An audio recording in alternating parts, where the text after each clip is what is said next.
between Ghana and Nigeria. And with us this evening is Coach Nana Agyemang of the Ghana U17 team. First of all, Coach, what are your thoughts about the result of the game tonight? I think that it's very, very difficult to accept. We played our hearts out. The boys actually gave a very good performance and they brought everything in. But at the end of the day, I think that the preparatory mistakes really cost us. But it's very difficult to take. Thank you very much, Coach. If you have any questions, kindly raise your hands.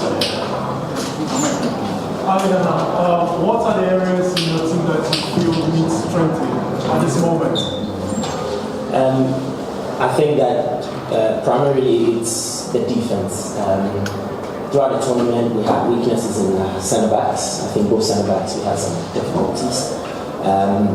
If you take second goal, for example, we've taught them to protect the middle of the penalty area, which includes the other fullback.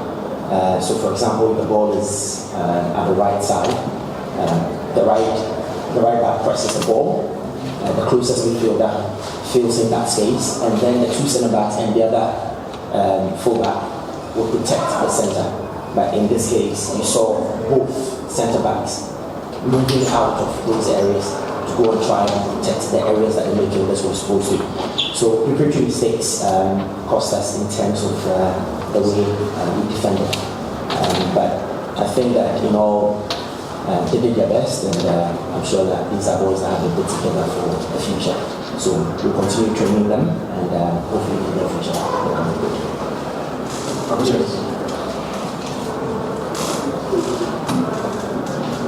Coach, the beginning of the tournament, you were going to be a 2IC, we supporting your commander in every position that they take.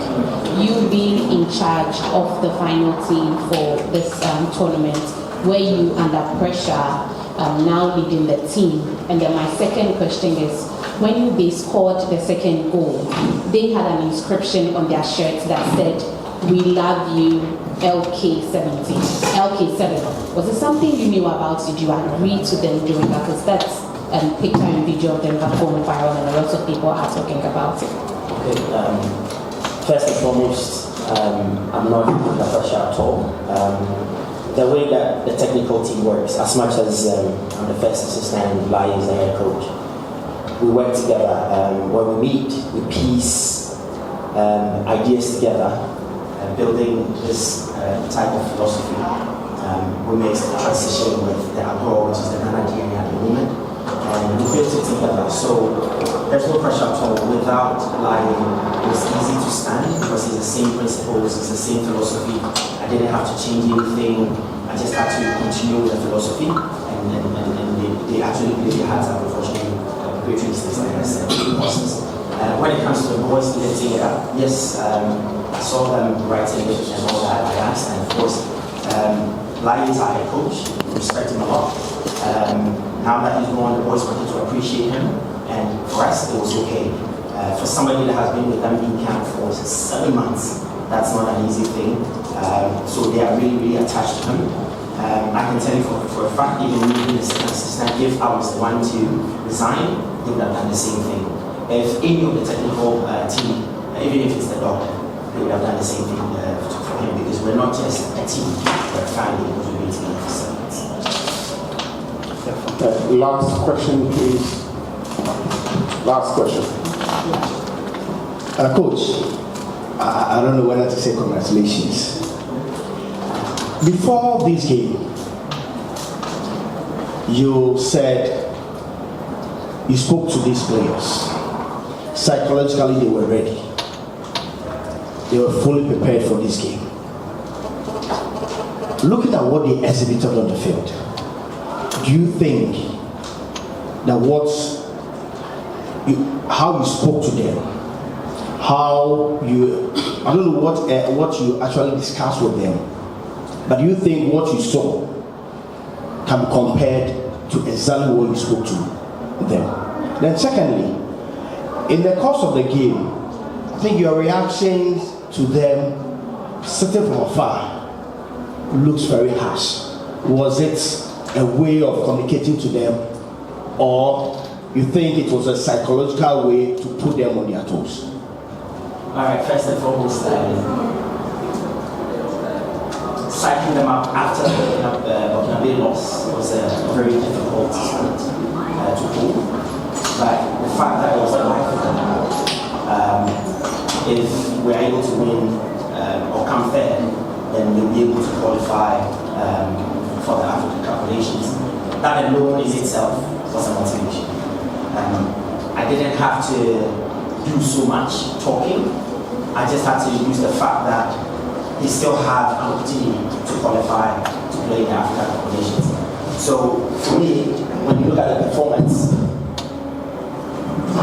when you look at the performance, it's exactly what I wanted the boys to do. They came into the game prepared. We realized that we had most of the ball, of course. We made preparatory mistakes. We had 2 clear chances that we could have buried. Unfortunately, technical mistake cost us again. So for me, yes, they were ready for the game. They came into the game after losing to Burkina Faso. They conceded the first goal against Nigeria, and they were able to fight back and capitalize. That alone tells you that they had very good mentality. But then again, I said we conceded from preparatory mistakes. And then again, you can look at the last one. Again, it was a preparatory mistake. I don't think it's a mental thing. And then your last question was. The way you spoke to these players. No, I think that's what I've answered by now. You said something. Your last question. Yeah, looking at what you speaking to them before the game. Yeah. Did you see exactly what? Last question was the way you were. Oh, my accents on the line. Yes. Actually, yes, I was animated. But if you talk to all of them, they will tell you every word that came out of my mouth was motivation. Come on, boys, we can do it. Let's go. Press. Those are the things I was saying. So probably on camera I might look all animated. You can look back at Pep Guardiola sitting down and talking to nobody in the seat. He's animated. It doesn't mean that he's trying to tell his players off or they know. No word, no bad word. It was all motivation. They know how we are, how we train them, how we play with them. Like I said, we're a family, not just a team. So I think that my actions was good. They liked it. At the end of the game, they've come to me and they said, "Coach, sorry." I said, "No, you've done your best. You've given everything. No time to cry. It's time to say thank you for everything you've done. And when we go back to the hotel, that's exactly what I'm going to do." Thank you very much, Coach Agyemang.